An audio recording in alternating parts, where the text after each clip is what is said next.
샬롬, 꿈이 있는 미래 부소장 백상원 목사입니다. 6월호 주제 강의를 시작하도록 하겠습니다.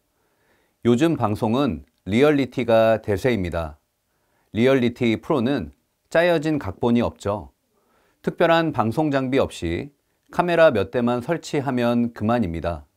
자연스러운 일상의 모습을 통하여서 시청자와 교감하고 소통하는 것이 이 프로의 키포인트일 것입니다. 저도 리얼리티 프로를 참 좋아하는데요.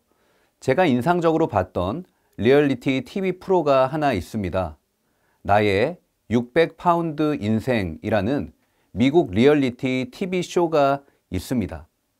이 쇼는 몸무게가 600파운드, 약 270kg 이상인 초고도 비만 환자들이 위장 제거 수술을 받고 이후 7년간 추적 관찰합니다. 이 프로를 거쳐간 수많은 출연자들 중에서 가장 많은 주목을 받았던 한 출연자가 있는데 그녀는 바로 크리스티나라는 20대 중반의 여성입니다.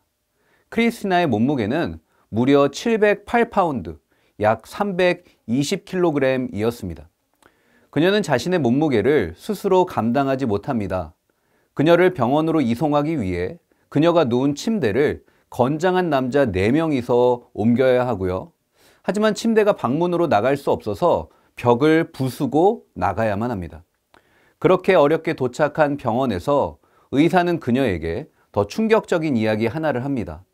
현재의 몸 상태가 지속되면 30살이 되기 전에 죽을 것이라는 사실이었습니다. 또한 지금 상태로는 위장 제거 수술조차 받지 못한다라고 경고한 것입니다. 결국 그녀는 한 달간 식이요법을 통해서 수술을 받을 수 있는 적정 체중을 만든 후에야 위장 제거 수술을 받게 됩니다. 수술 후 그녀는 무려 150kg을 제거합니다. 꾸준한 관리로 현재 70kg을 유지하고 있다고 합니다. 저는 이 방송을 보면서 제 눈에 매우 인상적이었던 점 하나가 있었습니다. 그것은 바로 그녀가 7년 동안 체중이 아닌 체질을 바꾸는데 집중했다는 사실입니다.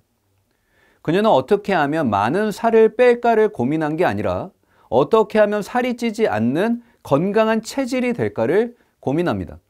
그녀는 배가 고프면 먹고 싶은 음식을 편하게 먹습니다. 하지만 절대로 야식을 하거나 폭식을 하지 않습니다. 그녀는 건강한 식습관을 철저히 유지합니다. 적절한 운동과 규칙적인 생활 패턴으로 그녀는 점차 건강한 체질로 바뀌게 되죠. 그녀의 체질이 바뀌자 그녀의 라이프 스타일마저 바뀝니다. 이전에 초고도 비만이었을 때 그녀는 모든 걸 남편에게 의지했습니다. 옷 입는 것, 음식 주문하는 것, 심지어 용변 처리까지. 불편한 몸 때문에 남편을 의지해야만 했죠. 자연히 그녀의 인생은 수동적이었고 내성적이 됩니다. 하지만 이제 그녀는 더 이상 남편을 의지하지 않습니다. 몸이 건강해지자 그녀는 뭐든 자기 스스로 하는 능동적인 체질로 바뀐 것입니다. 건강을 유지하기 위해선 건강한 체질을 가져야 합니다. 마찬가지로 하나님은 이스라엘 백성이 하나님의 백성에 맞는 영적인 체질을 갖길 원하셨습니다. 그래서 430년의 애굽 식민지 시간을 통하여서 하나님은 이스라엘의 영적인 체질을 개선하신 것입니다.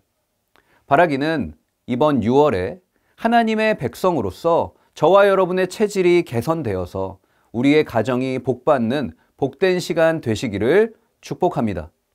1주차 본문 말씀은 출애굽기 7장 8절로 25절까지 말씀입니다.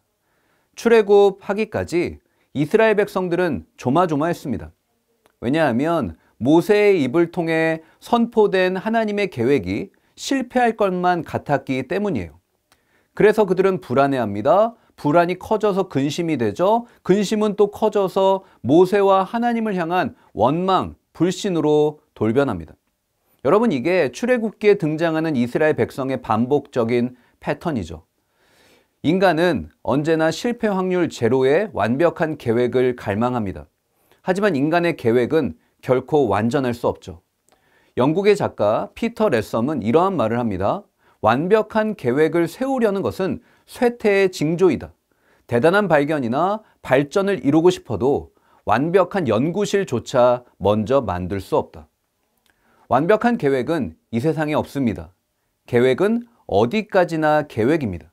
예상 가능한 변수를 미리 준비하고 통제할 뿐이죠. 그런데 사람들은 완벽한 계획에 집착하는 것입니다. 하지만 하나님은 완벽한 계획에 집착하시지 않습니다. 하나님의 계획은 그 자체로 완전합니다.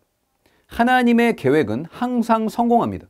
모든 변수가 하나님의 주권 아래에 있습니다. 그래서 성경은 하나님의 계획에 대해 부연 설명할 필요가 없죠. 그냥 있는 그대로 선포합니다. 하나님의 천지 창조는 빛의 창조로 시작합니다. 우리가 잘 아는 창세기 1장 3절 말씀입니다. 하나님이 이르시되 빛이 있으라 하시니 빛이 있었고. 아멘. 성경은 하나님이 빛을 어떻게 만드셨는지에 대해 설명하지 않습니다. 하나님의 말씀 하나면 충분하죠. 이처럼 하나님의 계획은 완벽합니다. 우리가 살펴보는 이 출애굽기 7장에서도 하나님의 완벽한 계획이 나타납니다. 모세는 출애굽을 거부하는 바로의 완악함에 좌절 직전입니다. 출애굽기 7장 1절로 7절까지 말씀에서 하나님은 이 모세를 위로하세요. 그리고 하나님은 예상되는 시나리오에 따라서 맞춤형 솔루션 2개를 제공하십니다. 첫째로 지팡이 이적입니다. 하나님은 바로가 모세에게 이적을 보이라고 요구할 걸 아셨습니다. 그래서 그때 모세가 선보일 이적을 미리 말씀하시죠. 출애굽기 7장 9절입니다. 바로가 너희에게 이르기를 너희는 이적을 보이라 하거든 너는 아론에게 말하기를 너의 지팡이를 들어서 바로 앞에 던지라 하라. 그것이 뱀이 되리라. 아멘. 하나님의 말씀대로 바로는 모세에게 이적을 요구합니다. 모세는 하나님의 시나리오를 따라서 하나님이 주신 지팡이를 던지자 뱀이 되는 놀라운 이적을 연출하죠. 하지만 바로의 마술사들도 동일한 이적을 행하게 됩니다. 자, 두 번째, 하나님이 모세에게 제시하신 솔루션은요, 10가지 재앙이었어요. 특별히 우리가 살펴보고 있는 이 1주차 본문에는 10가지 재앙 중에 첫 번째 재앙인 피재앙을 기록합니다. 17절 말씀입니다. 여호와가 이같이 이르노니 내가 이로 말미암아 나를 여호와인 줄 알리라. 볼지어다 내가 내 손의 지팡이로 나일강을 치면 그것이 피로 변하고. 하나님은 눈에 보이는 모든 물을 피로 바꾸세요. 물이 생명의 근원이잖아요. 이 생명의 근원인 물이 죽음의 상징인 피로 바뀐 것을 애굽 사람들은 두 눈으로 똑똑히 보게 됩니다. 이를 통해서 애굽 사람들에게 생명을 죽음으로 만들 수 있는 생명의 주관자, 생사화복의 주관자가 하나님이심을 만천하에 드러내신 것입니다. 이 재앙은 무려 일주일 동안 지속됩니다. 특별히 애굽 사람들이 그토록 자랑하던 나일강에서 죽음과 고통의 장소로 뒤바뀌게 되는 안타까운 사건이 펼쳐진 것이죠. 이처럼 하나님은 예상되는 문제에 대한 완벽한 솔루션과 계획을 갖고 계세요. 그래서 우리는 1주차 본문에서 어떤 것을 기억해야 될까요? 어떠한 상황 속에서도 하나님을 온전히 의지하고 그 계획에 순종해야 할 줄로 믿으시기를 바랍니다. 자, 이과의 본문은 출애굽기 12장 1절로 14절까지 말씀입니다. 이스라엘 민족은요, 꿈에 그리던 출애굽에 성공하죠. 지난 430년 동안 기나긴 식민지 터널 속에 갇혀있던 그들은 이제 민족의 지도자 모세를 앞세워서 출애굽의 대장정을 시작합니다. 이 본문 말씀은 이스라엘의 출애굽 여정의 첫 시작을 집중 조명하죠. 애굽의 식민지 생활을 뒤로하고 출애굽으로 제2의 인생을 새롭게 시작하는 이스라엘 민족에게 하나님은 하나의 중요한 명령을 하십니다. 2절 말씀입니다. 이 달을 너희에게 달의 시작, 곧 해 첫 달이 되게 하고. 하나님은 이스라엘의 시계를 다시 맞추십니다. 이전의 시간 계산법이 아니라 출애굽을 기점으로 새로운 원력을 사용할 것을 명령하시죠. 즉 이스라엘의 민족의 시간은 출애굽 엑소더스 전과 후로 나뉩니다. 이른바 B2와 A2입니다. 출애굽하게 된 이스라엘 백성들은 제2의 인생을 시작하게 된 것입니다. 그리고 이를 기념하기 위하여 이스라엘의 새로운 절기를 제정하신 것입니다. 그 절기가 바로 오늘의 본문 3절 이하의 말씀에 기록된 유월절입니다. 유월절은 출애굽 전날 밤 죽음의 사자가 애굽 장자들을 죽일 때 어린 양의 피를 문설주에 바른 이스라엘 백성의 집은 넘어가므로 이스라엘 백성은 구원받은 데서 유래하죠. 하나님은 이스라엘이 매년 유월절을 지키며 하나님이 허락하신 제2의 인생을 믿음으로 살아가길 다짐하길 원하셨던 것입니다. 2주차 본문 말씀의 이스라엘 백성들은 바로 저와 여러분입니다. 우리 인생도 제2의 인생입니다. 영원히 죽을 수밖에 없는 우리가 새 생명을 얻었습니다. 인생의 연수를 막론하고 예수님을 만나 구원받은 우리는 누구나 인생의 후반전이죠. 그렇다면 여러분은 예수님의 핏값으로 얻은 제2의 인생을 어떻게 살아가고 계십니까? 예수를 믿고 맞이한 인생의 후반전을 어떻게 감당하고 계세요? 인간은 망각의 존재입니다. 인간은 하나님보다 나를 더 사랑하는 이기적인 존재입니다. 우리는 거스를 수 없는 시간의 흐름 속에서 하나님의 은혜를 망각합니다. 그리고 또다시 내가 주인이 되어 살아갑니다. 우리는 하나님의 영광보다 나의 영광을 더 추구합니다. 하나님의 성공보다 나의 성공에 기뻐합니다. 하나님께 복을 받기 원하지만 내 것을 주님께 드리는 데는 인색하죠. 자녀의 배우자를 고를 때도 신앙보다 돈과 능력과 가문이 더 중요합니다. 내가 남들보다 조금만 더 갖고 있으면, 내가 남들보다 조금만 더 뛰어나면 우리는 금세 교만해지는 연약한 죄인입니다. 그래서 우리는 공의의 하나님보다 사랑의 하나님을 선호합니다. 사랑의 하나님이 오늘도 나를 당연히 용서할 거라고 생각하며 죄를 반복합니다. 하지만 그런 저와 여러분에게 예수님이 찾아오셨습니다. 예수님께서 자신의 목숨까지 아낌없이 내어주셨습니다. 예수님이 흘리신 피로 저와 여러분의 죄는 깨끗이 씻어졌습니다. 예수님의 십자가로 우리의 인생은 제2의 인생이 펼쳐지게 된 것입니다. 혹시 이 자리에 십자가를 생각하면 뜨겁던 내 심장이 어느샌가부터 냉랭해지는 분이 있습니까? 뜨겁게 터져나오던 기도가 어느새 줄어들고 구원의 감격이 사라지고 있지 않으세요? 그렇다면 우리는 하나님이 베푸신 구원의 은혜를 망각하고 있는 것이죠. 하나님이 베푸신 구원의 은혜와 상관없이 내 마음대로 살고 있는 것입니다. 사랑하는 여러분, 구원받은 성도는 십자가의 은혜를 매 순간 붙들어야 합니다. 구원받은 성도는 매 순간 구원의 은혜에 감격하며 살아야 합니다. 저는 이 영상을 시청하는 저와 여러분이 하나님이 허락하신 제2의 인생을 믿음으로 살아가길 주님의 이름으로 축복합니다. 2000년 전 나를 위해 십자가에 달리신 예수님의 말씀대로 순종하십시오. 그러할 때 하나님이 저와 여러분에게 허락하신 제2의 인생은 하나님의 영광을 드러내는 내 인생의 전성기가 될 줄로 믿습니다. 3주차 본문은 출애굽기 12장 37절로 42절까지 말씀입니다. 모세는 출애굽 직후의 이스라엘의 상황을 집중 조명합니다. 37절 말씀입니다. 이스라엘 자손이 라암셋을 떠나서 숫곳에 이르니 유아 외에 보행하는 장정이 60만 가량이요. 본 구절은요, 출애굽 여정의 출발지를 밝힙니다. 출애굽의 대장정은 라암셋에서 시작합니다. 여러분, 이 라암셋은요, 고센 땅의 또 다른 이름이죠. 우리가 잘 아는 대로 야곱의 가정이 애굽에 정착하여 살게 된 곳이 바로 고센 땅 라암셋이었습니다. 모세는 이스라엘 백성이 라암셋을 떠나 숫곳에 이르렀을 때 장정이 60만 명이었다라고 분명히 기록합니다.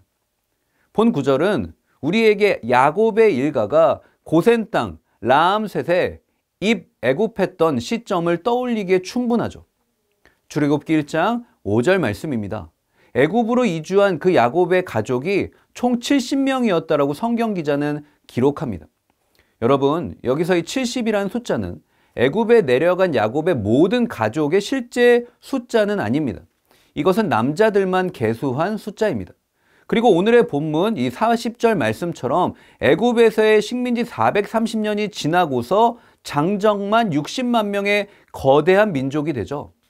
남자 70명으로 애굽에 들어간 야곱의 가족으로 시작된 이스라엘 민족은 식민지 기간 동안 숱한 고난을 당했죠.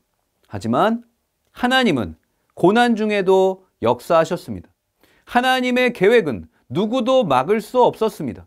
430년이라는 시간 뒤에 70명이었던 야곱의 가족은 장정만 60만 명에 이르는 거대한 민족이 됩니다.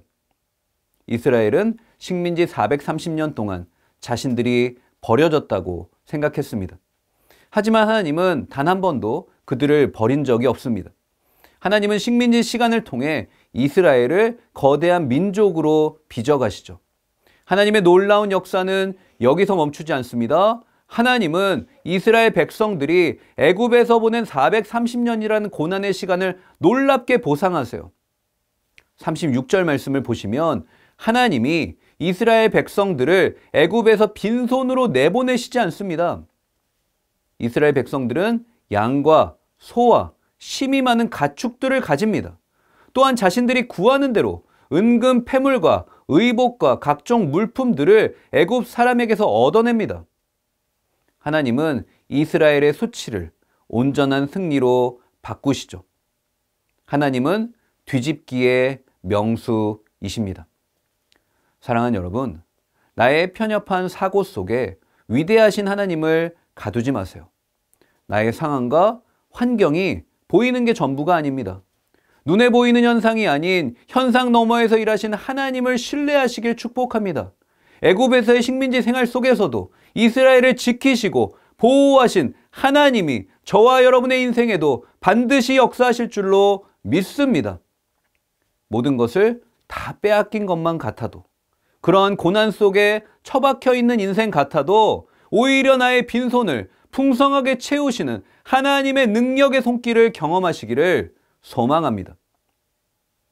이스라엘 백성이 애굽에서의 430년의 노예 생활을 마친 날은 아비벌 14일이죠. 하나님은 42절 말씀에서 그날 밤을 여호와의 밤이라고 부르십니다.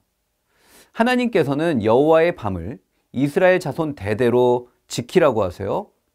여러분, 여호와의 밤은 두 가지 중요한 의미를 가집니다.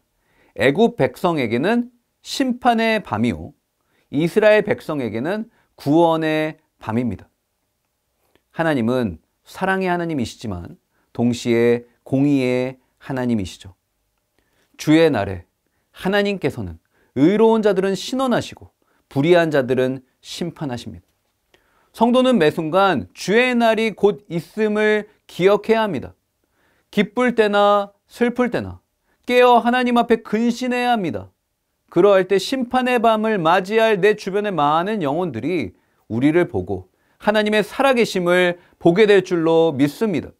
그리고 그들이 맞이할 심판의 밤은 구원의 밤으로 바뀌는 놀라운 역사가 있게 될 줄로 믿습니다.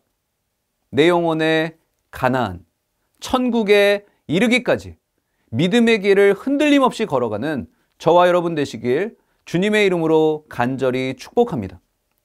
마지막으로 4주차 본문은 출애굽기 14장 10절로 25절까지 말씀입니다. 이스라엘의 출애굽은요, 시작부터 큰 어려움이 닥칩니다. 거대한 홍해가 그들 앞에 있습니다. 그리고 뒤에는 바로의 군대가 쫓아오고 있습니다. 이스라엘 백성들은 매우 위급한 상황에 빠져 있었습니다.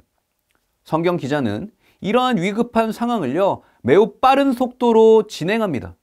마치 망원경으로 저 멀리 있는 사물을 순식간에 쫙 훑어보듯이 말이죠. 그런데 이처럼 순식간에 지나가던 성경 기자의 시선이 갑자기 어느 한 곳에 멈춥니다. 출애굽기 14장 11절, 12절 말씀입니다. 그들이 또 모세에게 이르되 애굽에 매장지가 없어 당신이 우리를 이끌어내어 이 광야에서 죽게 하느냐? 어찌하여 당신이 우리를 애굽에서 이끌어내어 우리에게 이같이 하느냐? 12절입니다. 우리가 애굽에서 당신에게 이른 말이 이것이 아니냐? 이르기를 우리를 내버려 두라. 우리가 애굽 사람을 섬길 것이라 하지 아니하더냐? 애굽 사람을 섬기는 것이 광야에서 죽는 것보다 낫겠노라. 이전까지 매우 빠른 속도로 움직이던 성경 기자의 시선이 이 11절과 12절에서 딱 멈춥니다. 그리고 슬로우 템포로 바뀌어요. 차분한 목소리로 이스라엘 백성들이 하는 말을 마치 우리에게 고발하듯이 조목조목 자세히 설명합니다. 여러분 11절을 보세요. 11절 말씀에 보니까 이스라엘 백성들이 모세에게 애굽에 매장지가 없어 우리를 이곳에 불러냈냐라고 말하죠. 그리고 12절에서는 이렇게 광야에서 죽을 바에 차라리 애굽의 종이 되는 게 낫겠다라고 합니다. 이스라엘 백성들이 모세를 향해 원망하고 있는 그 대사를 적나라하게 기록합니다. 저는 솔직히 이 부분이 잘 이해가 안 됩니다. 뭐 그리 중요해 보이지도 않는데 그냥 이스라엘 백성들이 하나님 원망했다라고 한 문장으로 쓰면 될 텐데 성경 기자는 굳이 그 내용을 자세히 쓰고 있습니다. 왜 그럴까요? 왜 성경 기자는 이스라엘 백성들이 모세를 원망하는 내용을 이토록 자세히 기록했을까요? 그 이유는 바로 이스라엘 백성들이 모세를 원망한 것이 하나님 앞에 큰 죄악이었기 때문입니다. 그래서 성경 기자는 이 부분을 천천히 하나하나 이야기하며 강조한 것이죠. 이스라엘 백성들은 하나님을 원망하는 큰 죄악을 저질렀던 것입니다. 그런데 한 사람은 다릅니다. 바로 모세입니다. 그는 하나님을 원망하는 마음이 조금도 없었습니다. 그래서 오늘의 본문 13절 말씀을 보시면 이스라엘 백성을 향해 선포합니다. 너희는 두려워하지 말라. 그저 가만히 서서 오늘 주님께서 너를 구원하시는 것을 지켜보기만 하라. 그런데 이 부분에서 우리가 반드시 짚고 넘어가야 할 중요한 사실이 하나 있습니다. 그것은 바로 13절에 보시면 서로 다른 두 개의 시간이 대립하고 있다는 사실입니다. 어떠한 두 개의 시간일까요? 하나는 이스라엘 백성들이 구원받기를 원하는 지금 당장이라는 이스라엘 백성의 시간이죠. 그리고 또 다른 하나는 주님이 이스라엘 백성들을 구원하시고자 하는 주님의 시간입니다. 이 두 개의 시간이 모세의 말 속에서 첨예하게 대립합니다. 우선 이스라엘 백성들은 지금 당장 구원받기를 원했습니다. 왜냐하면 생사의 갈림길에서 그들은 철저히 인간적인 생존의 욕구를 따랐기 때문입니다. 하지만 주님의 생각은 다르셨어요. 주님은 오직 당신의 크신 뜻과 계획을 위해서 구원의 시간을 완벽하게 준비하고 계십니다. 출애굽기 14장 4절 말씀, 내가 바로의 마음을 완악하게 한즉 바로가 그들의 뒤를 따르리니 내가 그와 그의 온 군대로 말미암아 영광을 얻어 애굽 사람들이 나를 여호와인 줄 알게 하리라 하시매 무리가 그대로 행하니라. 아멘. 본 구절을 보시면 바로의 마음을 완악하게 한 게 누구라고요? 하나님이십니다. 하나님이 바로를 조종해서 이스라엘 백성들을 위기에 몰아넣으신 거죠. 그렇다면 왜 하나님은 이러셨을까요? 그 이유는 바로 주님이 이스라엘 백성들을 구원하시어 주님만이 진정한 구원자이심을 알리기를 원하셨기 때문이에요. 그래서 주님은 바로의 군대가 이스라엘 백성들에게 아주 가까이 와서 그 위기감이 최고조에 이를 때까지 기다리신 것이죠. 오직 주님만이 일하시고 역사하셨다라고 모두가 인정할 수 있는 최적의 타이밍을 찾고 계셨던 것입니다. 이것이 바로 하나님의 위대한 뜻 가운데 계획된 하나님의 시간이죠. 하지만 이것은 지금 당장 구원받기를 원하는 이스라엘 백성들에겐 아무런 의미가 없습니다. 그들에게는 그저 불평과 근심거리밖에 되지 못합니다. 물론 제가 이스라엘 백성들을 전혀 이해 못하는 게 아닙니다. 앞뒤가 가로막혀 있고 갑작스럽게 나타난 위기 앞에서 하나님의 뜻을 깨닫기란 정말 어렵습니다. 이스라엘 백성들이 가졌던 인간 기본의 생존 욕구가 잘못된 건 아니죠. 하지만 우리가 주목해야 할 내용은 다른 것을 다 제쳐두고 그래도 모세는 달랐다라는 점, 그 부분에 집중하고 싶어요. 분명 모세도 인간입니다. 생존 욕구의 지배를 받습니다. 또한 지도자로서 받게 될 백성들의 원망이 부담스러웠겠죠. 하지만 주님의 뜻을 알았기에 그는 도저히 포기할 수 없는 거예요. 그래서 눈앞에 펼쳐지는 위기의 상황에 흔들리지 않고 그는 하나님의 시간을 믿음으로 기다릴 수 있었습니다. 이것은 저와 여러분의 인생에도 마찬가지입니다. 여러분에게 한 가지 질문을 할게요. 여러분은 지금 어느 시간을 기다리고 계세요? 주님이 역사하실 주님의 시간입니까? 아니면 나의 생각을 따라 계획된 내 시간입니까? 혹시 이전에는 주님의 시간을 기다린다라고 다짐했지만 하루가 지나고 이틀이 지나고 점차 나의 믿음이 무너지고 있진 않나요? 아니면 갑자기 나타난 인생의 고난 속에서 하나님의 시간이고 뭐고 다 잊어버린 채 불평만 하고 있지 않습니까? 만약 그렇다면 사랑하는 여러분, 반드시 기억하시길 바랍니다. 하나님의 시간과 인간의 시간은 다를 수 있습니다. 그리고 우리가 기다려야 할 시간은 인간의 시간이 아니라 하나님의 시간입니다. 이 점을 꼭 기억할 때 우리는 인생의 구비구비마다 어려운 순간마다 믿음으로 하나님의 시간을 기다리게 될 줄로 믿습니다. 이제 말씀을 정리합니다. 올 6월에 하나님께서 이스라엘 백성들을 하나님의 백성으로서 영적인 체질을 개선하셨던 것처럼 이 4가지 본문 말씀을 통하여서 저와 여러분이 하나님의 백성다운 영적인 체질로 개선되어 하나님의 나라와 영광을 위해 귀하게 쓰임받는 저와 여러분, 우리의 다음 세대 되시길 주님의 이름으로 간절히 축복합니다. 감사합니다.